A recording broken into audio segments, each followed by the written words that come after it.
이어서 너희는 세상의 빛이라. 산 위에 있는 동네가 숨기지 못할 것이요 사람이 등불을 켜서 발 아래 두지 아니하고 등경 위에 두나니 이러므로 집안 모든 사람에게 비치느니라.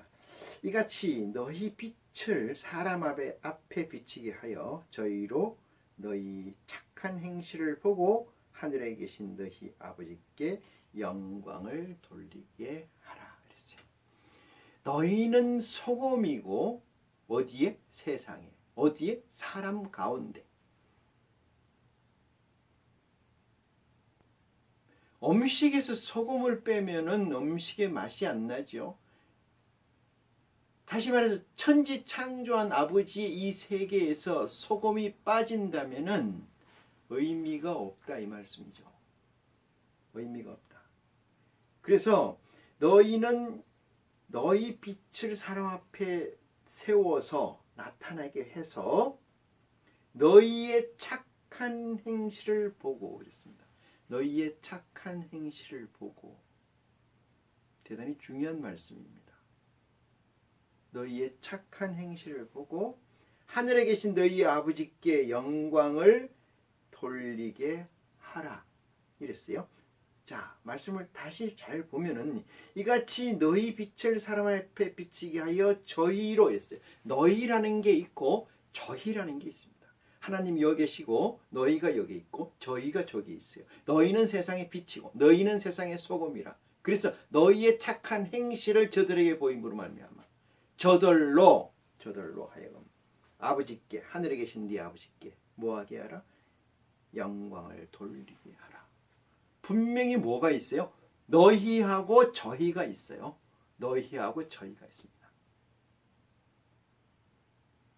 그러면 저희보다 너희가 더 가치 있는 존재이죠. 누구에게? 아버지께.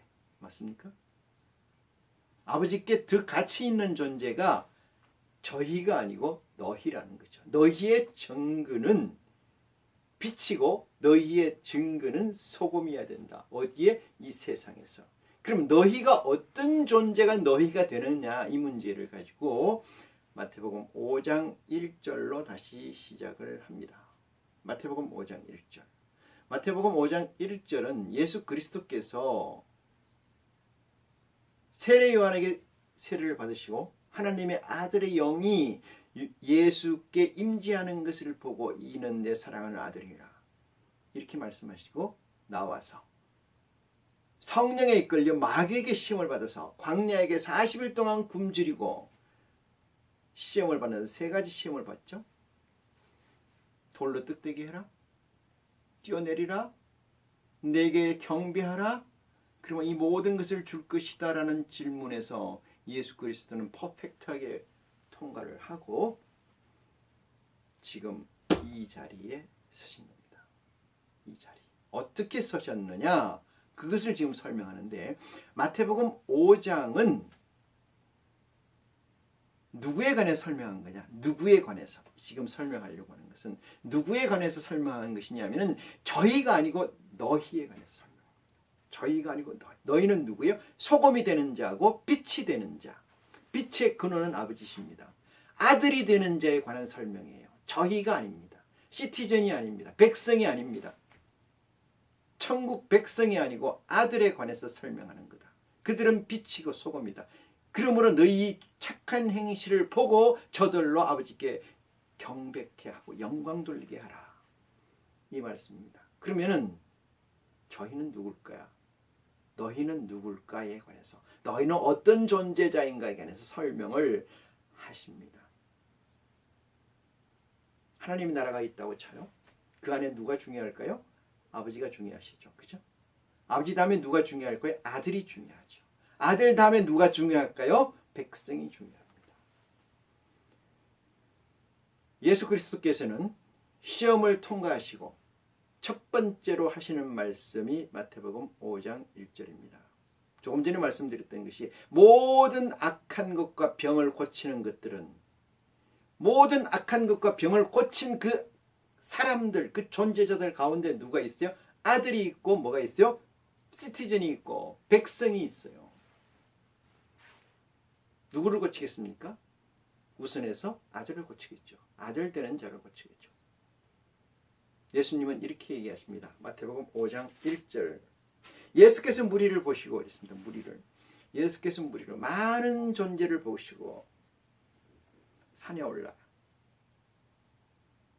앉으시니 제자들이 나온지라. 앉으신 것은 보좌를 얘기합니다. 앉으신 건 보좌를 얘기해요. 앉으신 건 보좌. 이건 얼마나 놀라운 얘기죠. 그리스도께서 자기 자리에 앉으시고 이 얘기죠. 대통령 자리가 있습니다. 근데 그 대통령이 앉았을 때 그 자리는 빛나는 거죠. 예수 그리스도께서 산에 오르사, 이 얘기는 하늘에 오르사 이 뜻입니다. 산에 오르사, 이건 하늘에 오르사. 다른 말로 표현하면 보좌에 오르사 이 뜻이죠. 보좌에 오르사를 이렇게 비유와 비사로 기록해 놓으셨다. 오르사, 많은 무리를 보시고 예수님 앞에서는 어떤 무리가 있어요? 이 만민의 무리가 다 예수님 손 아래 있는 거 아니겠습니까? 왜? 그들은 누구의 백성이기 때문에, 하나님의 백성이기 때문에. 하나님의 백성을 누구한테 줬어요? 예수 그리스도에게 줬어요. 그럼 예수 그리스도는 그 자리에 앉는 순간 이인자의 자리, 하나님 그 다음의 자리를 앉는 거죠. 왜? 예수 그리스도는 아들 중에 아들이기 때문에, 아들 중에 맏아들이기 때문에 이 자리에 앉아서 자기 보좌에 앉으니, 그 다음 말씀 보십시오. 제자들이 나온지라. 보좌에 딱 앉으니까 누가 나와요? 앉으니까 제자들이 쫙 나와. 우리 선생님께서, 우리 왕께서 무슨 말씀을 하시려는가? 제자들이 쫙 난다. 제자가 12 제자죠. 12 보좌를 의미하는 줄 믿으시기 바랍니다. 12 제자는 12 보좌다. 믿으시기 바랍니다. 그래서 그리스도께서, 예수께서 입을 열어서 제가 예수라고도 하고 그리스도라고도 합니다만은, 그리스도란 말을 표현을 많이 쓰는 것은, 예수 그리스도란 표현도 많이 쓰는 것은 이미 내게는 그리스도의 사역을 담당하고 계시기 때문에 그렇게 표현합니다. 여러분에게는 어떤 존재로 계십니까? 예수로 계십니까? 아니면 그리스도만 계십니까? 성육신된 예수 그리스도를 만나는 지혜를 가지시길 바랍니다. 축복을 받으시길 바랍니다. 예수 그리스도께서 나와 앉으니 제자들이 나오는지라. 이렇게 해서 입을 열어 가라사대, 가르쳐 가라사대. 입을 열어 가르쳐 가라사대. 입을 열어 가르쳐 가라사대. 누구에게 가르치는 거죠? 12 제자들에게. 무엇을 가르치는 거죠? 그 다음부터입니다. 3절부터. 뭐에 대해서요? 아들에 관해서.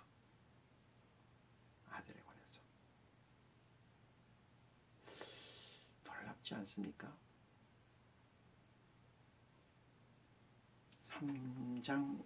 5장 3절로 보시겠습니다. 심령이 가난한 자는 복이 있나니 천국이 저희 것이요. 이렇게 얘기했습니다. 여러분, 한 가지 사실을, 한 가지 사물을 바라볼 때 온전히 이해한다는 가치, 개념을 좀 설명을 드리겠습니다. 사과가 하나 있다고 치면은 이 사과는 여러분이 볼 수 있는 것은 한 면이지요. 바꿔 말할까요? 정사면체 아니면 직사면체의 입체적 물건이 하나 있다고 치면은 여러분이 보고 있는 것은 일면의 면을 보는 거죠. 뒷면을 보려면 어떻게 합니까? 돌려야 되겠죠. 측면을 보려도 돌려야 되겠죠. 밑면을 보려면 돌려야 되겠죠. 윗면을 보려도 돌려봐야 되겠죠. 전체를 돌려봤을 때 이 존재, 물건에 관한 스케치나 이해도를 높이는 거 아니겠습니까? 드드구나 어떻게 쪼개서 먹어봤을 때 속은 어떻게 생겼고 분해해봤을 때 전체를 이해하는 거 아니겠습니까? 하늘의 아들들 너희에 관해서, 빛과 소금이 되는 자들에게 관해서 설명을 어떻게 하시냐? 8가지로 설명하시는 겁니다. 8가지로. 한 가지로 설명이 부족한지라. 예를 들어 설명합니다. 자동차는 어떻게 가는 걸까요? 누가 묻는다고 하면 어떤 존재는 네 바퀴가 있어서 갑니다. 어떤 존재는 기름을 떼서 간다. 어떤 존재는 아니야. 운전을 해서 간다. 어떤 존재는 엔진이 있어 간다. 뭐 이렇듯이 여러 갈래의 설명을 할 수가 있을 겁니다. 왜? 현상.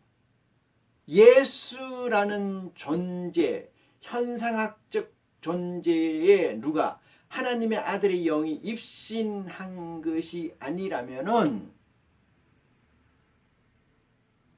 전체를 이해할 수가 없는 거지요. 전체를 이해할 수가 없는 거죠. 전체를 이해하기 위해서는 가을은 어떤 것이다. 가을은 단풍이 되는 것이다. 가을은 어떤 것이다. 열매 맺는 것이다. 가을은 어떤 것이다. 익는 계절이다. 가을은 뭐 하는 것이다. 추수감사절이 있는 것이다. 가을은 뭐 하는 거다. 겨울 전에 있는 거다. 이렇듯 가을에 관한 설명을 하듯이 하나님의 아들에 관해서 설명을 합니다. 왜? 하나님에서 제일 중요한 가치 그 다음이 아들이기 때문에 그렇습니다. 하나님 다음의 가치가 아들이죠. 아들의 가치를 설명하는데 첫 번째 예수 그리스도가 시험을 통과하고 자기 보좌에 앉은 12영을 앞에다 놔놓고 아들에 관해서 설명합니다. 단 성경은 아들에 관해서 설명한다고 쓰여 있지를 않았을 뿐입니다. 그들은 누구라고요? 빛이 되고 그들은 누구라고요? 소금이 되는 자들에 관한 설명을 예수 그리스도는 합니다. 첫 번째, 심령이 가난한 자는 복이 있나니 이렇게 했습니다.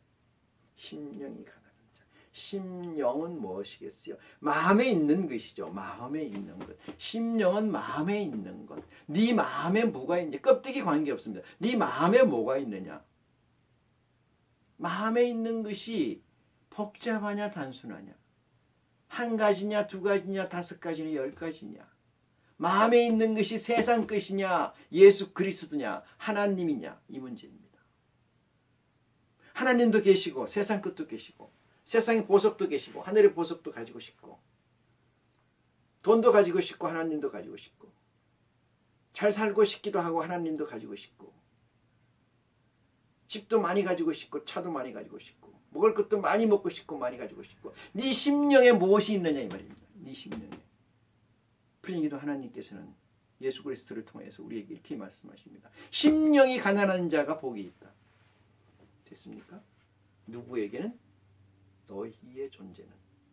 너희는 누구예요? 빛과 소금이 될 수 있는 너희는. 너희는 누구예요?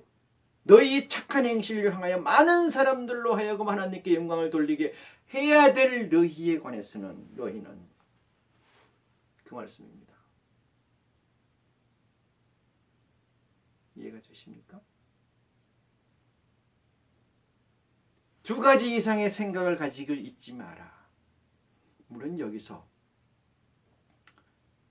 이런 얘기는 더해드리고 싶습니다. 무슨 얘기냐? 제일 위에 있는 가치 그 밑에 술술술 있어야 되겠죠. 그 밑에 있어야 되겠죠. 제일 위에 있는 가치가 뭐여야 된다는 거예요? 아버지 하나님에 관한 것이어야 된다. 이 말씀입니다. 그러기 위해서는 너희 마음속에는 나 외 다른 신을 만들지 말고 나 외 다른 신을 섬기지 말고 나 외 다른 신을 가지려고 하지도 마라. 그것이 심령이 가난한 자입니다. 여러분 그렇습니까? 여러분 마음을 만약에 기계라고 해서 뜯어본다면 그 안에 뭐가 있을까요?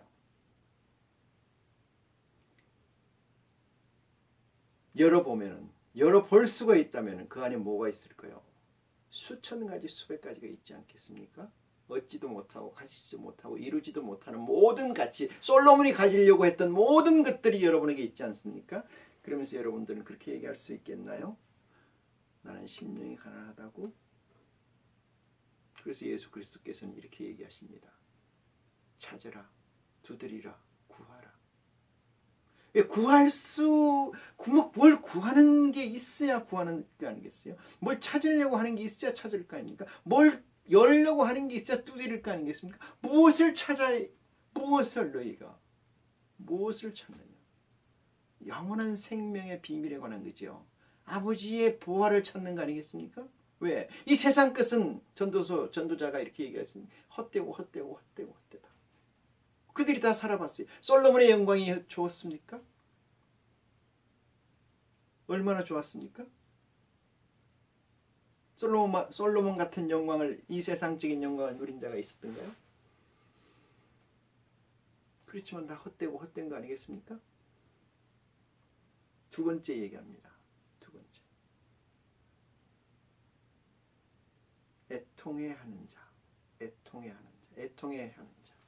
애통. 원통. 애절하게 통탄한다. 애절하게. 통렬히 애절하게.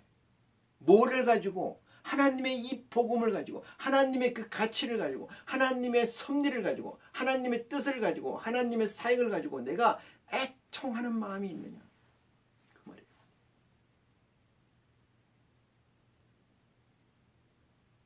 지금 설명드리는 것은 너희에 관한 거죠. 다른 말로 아들에 관한 거죠.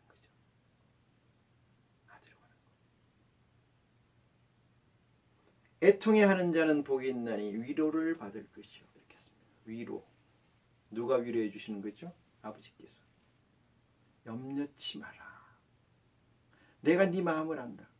염려치 마라. 내가 네 마음을 헤아린다. 5절입니다. 온유한 자는 복이 있나니 저희가 땅을 기업으로 받을 것이며, 이렇게 얘기합니다. 땅을 기업으로 받는 자, 소금 같은 자, 빛 같은 자지요.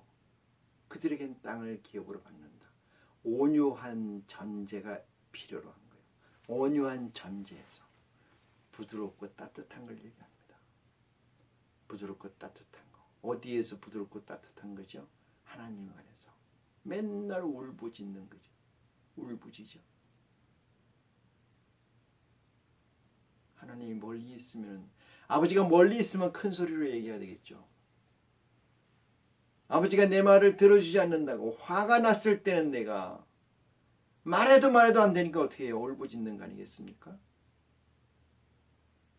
아버지가 내 속에 있다면 큰 소리로 얘기할 필요가 있을까요? 아버지가 내 마음속에 있다면 울부짖을 필요가 있을까요? 아버지가 내 마음속에 있는데도 울부짖는다는 건 아버지와 나와 관계가 어떻게 했다는 거예요? 끊어졌다는 거 아니겠습니까? 애통해 하는 자는 복이 있나니 마음이 따뜻한 자여야 된다. 이렇게 해서 마음이 따뜻한 자. 그러면 뭘 받는다는 거죠? 땅을 기업으로 받는다. 이 땅은 누가 지었어요? 하나님께서, 우리 아버지께서 지으셨어요. 누구를 주려고? 아들에게 주려고. 아들은 유업을 이을 자예요.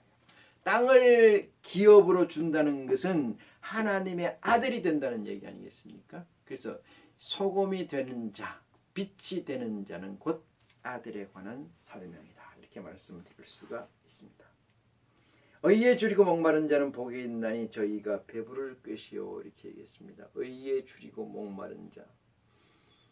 의에 줄이고, 의라는 것은 무엇이죠? 성경에서 의라고 하는 것에 관해서 설명해 놓은 게 그렇게 없어요. 구약에는 뭐 의인 어쩌고, 신약에도 가끔 의인은 나옵니다만은 의에 관해서 한번 볼까요? 요한복음 14장이니까 봅니다. 16장 봅니다. 요한복음 16장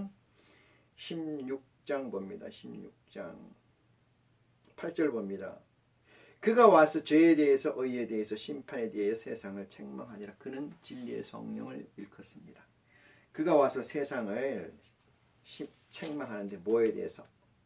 죄에 대해서, 의에 대해서, 세상을 심판에 관하여 책망한다. 이렇게 있습니다. 죄에 대하여라면 하면 이렇게 써놨어요. 죄에 대하여라면 나를 믿지 아니하며, 의에 대하여라면 여기서 의가 나오죠. 의에 대하여라 하면 내가 아버지께로 가니 너희가 나를 다시 보지 못합니다. 여러분, 이 말씀을 듣고 의가 무엇인지 의역이 되겠습니까? 내가 아버지께로 가니 너희가 나를 다시 보지 못한다. 이 사실을 너희가 믿느냐? 예스. 행하느냐? yes. 그렇다면 너희 안에 의의가 있는 것이고 믿느냐? 아닙니다. 다시 설명해 주세요. 믿느냐? 잘 모르겠습니다. 여러분 안에 의의가 있습니까? 없는 거죠. 이 말의 문맥도 헤아리지 못할지언데 어떻게 하나님의 의의가 있겠습니까? 의에 줄이고 목마른 자는 복이 있나니 이렇게 얘기했습니다. 의에 줄이고 목마른 자는 복이 있나니 배부름을 당할 것이요. 그래서 의에 줄인다는 건 뭐예요? 아버지의 명령이 아버지의 뜻이 무엇인지 깨닫지를 못하는 것을 의에 줄인 거라고 얘기합니다. 의에 줄인 것. 그러면 요한복음 16장에서 쓰여놓은 이 의는 무엇이냐? 내가 아버지께로 간다는 사실에 관해서 너희가 인지하고 내가 가게 되면은 다시는 너희가 나를 보지 못한다. 이 말씀이에요. 나를 보지 못한다. 그건 누구를 보는 것입니까? 진리의 성령을 보겠죠. 누구를 통해서? 진리의 성령을 통해서 예수 그리스도를 증거하게 된다. 여러분 이 땅에 지금 예수님이 와 계십니까? 여러분들 속에 예수님이 있습니까? 이 땅에 누가 있습니까? 여러분 속에 누가 있습니까? 여러분을 인도하는 자가 누굽니까? 성령이 아니고 진리의 성령입니다. 성령이 아니고 진리의 성령입니다. 보혜사라는 말도 있습니다만 구체적으로 진리의 성령, 그 이름입니다. 그가 여러분과 함께 하실 때만이 요한복음 4장에서 얘기하신 것처럼 신령과 진정의 예배가 되는 줄 믿으시기 바랍니다. 의라는 것은 예수 그리스도의 말씀을 너희가 믿느냐 이 말입니다. 예수 그리스도의 복음을 너희가 너희의 양식으로 삼고 있느냐. 실제. 그렇다면 너희에게 의의가 있다. 이렇게 설명하는 겁니다. 의에 줄이고 목마른 자는 복이 있나니 의에 줄이고 목마른 자는 복이 있나니 저희가 배부를 것이요. 배고프다.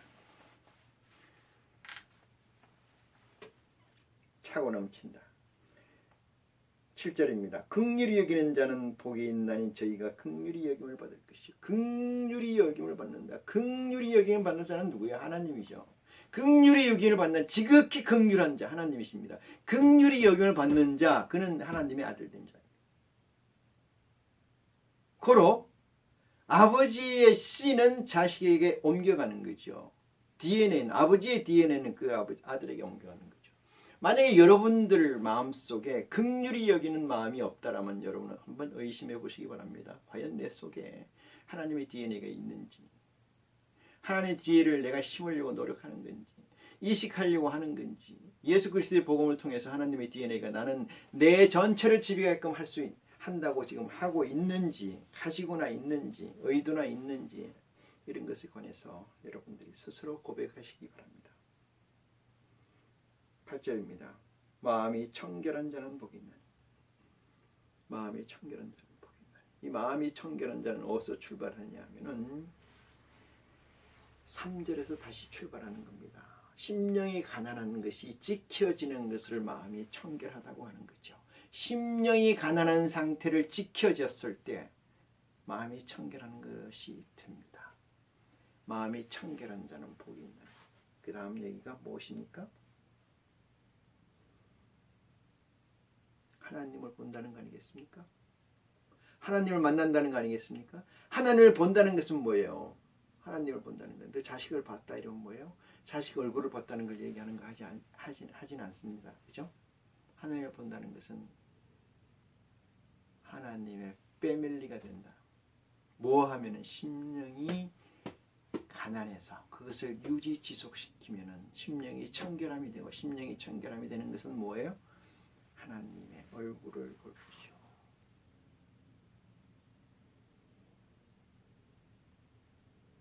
전도자가 얘기한 것처럼 전도서에서 세상은 헛되고 헛되다. 왜? 존재하는 것이 지속이 없다는 거죠. 존재하는 것이 영원할 것 같지만 금방 지나간다는 거죠. 그 다음에 뭐가 있다는 거예요? 헛된 것만 있다는 거예요. 동에서 해가 떴다 서쪽으로 지고 바람은 동쪽에서 불다 서쪽으로 불고 전에 있던 것이 지금 있고 지금 있던 것이 전에 있고 오 통제라. 이 세상에 새 것은 아무것도 없도다.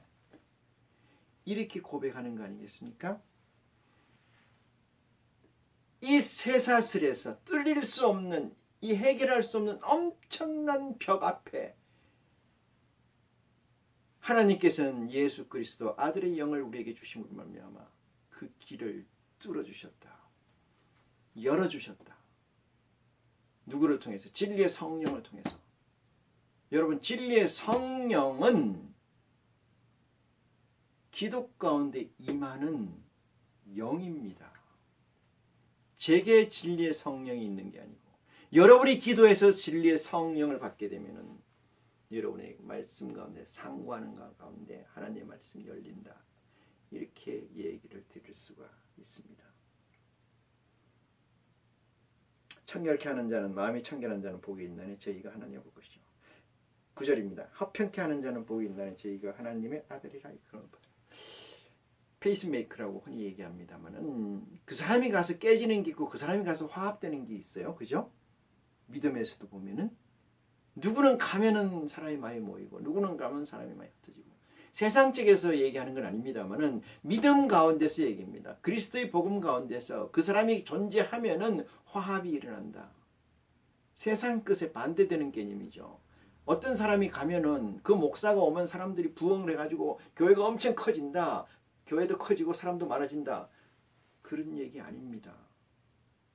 그게 화평입니까? 그게? 전도자가 얘기하는 헛되고 헛된 거 아니겠습니까? 믿으십니까?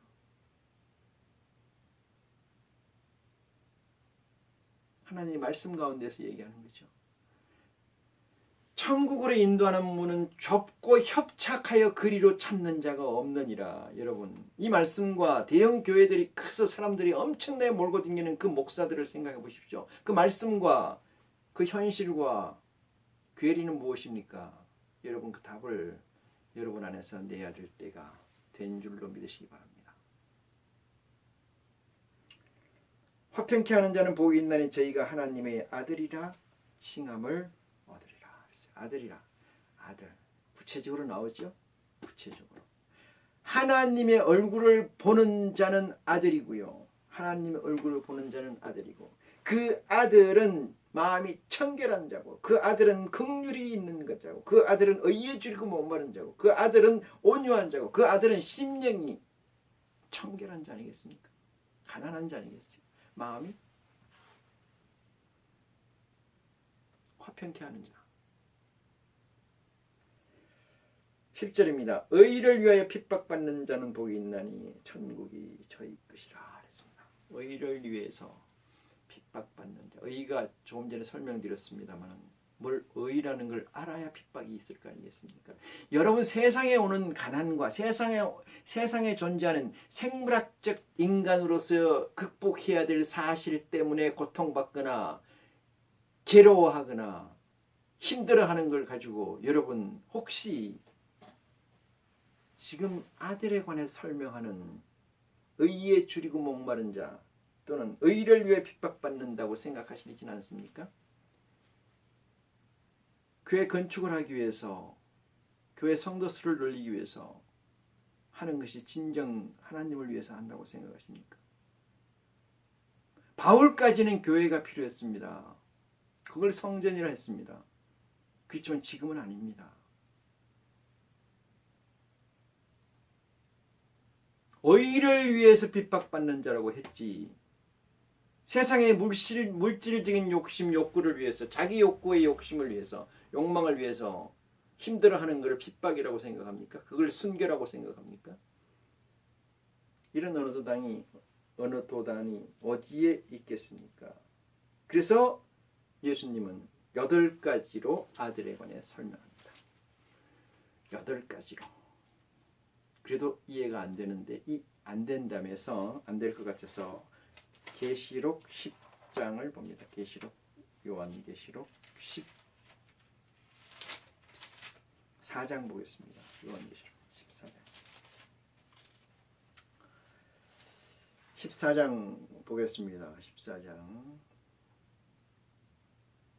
이 사람들은 어떤 자들인지 이렇게 설명해 놔 있습니다. 또 내가 보니 어린 양이 시온산에 섰고 그와 함께 13만 4천이 섰는데 그 이마에 어린 양의 이름과 그 아버지의 이름 쓴 것이 있도다 이렇게 얘기하죠. 있도다. 내가 하늘에서 나는 소리를 들으니 많은 물소리도 같고 큰 내성과도 같은데 내게 들리는 소리는 검은고 타는 자의 검은고 소리 검은고 타는 것 같더라 이랬습니다. 저희가 보좌와 내생물과 장로들 앞에서 새 노래를 부르니 땅에서 구속함을 얻은 14만 4천인 밖에는 능히 이 노래를 배울 자가 없더라 이런 얘기죠. 자, 이 사람들 설명합니다. 이 아들들. 이 사람들은 여자로 더불어 더럽히지 아니하고 정절이 있는 자라.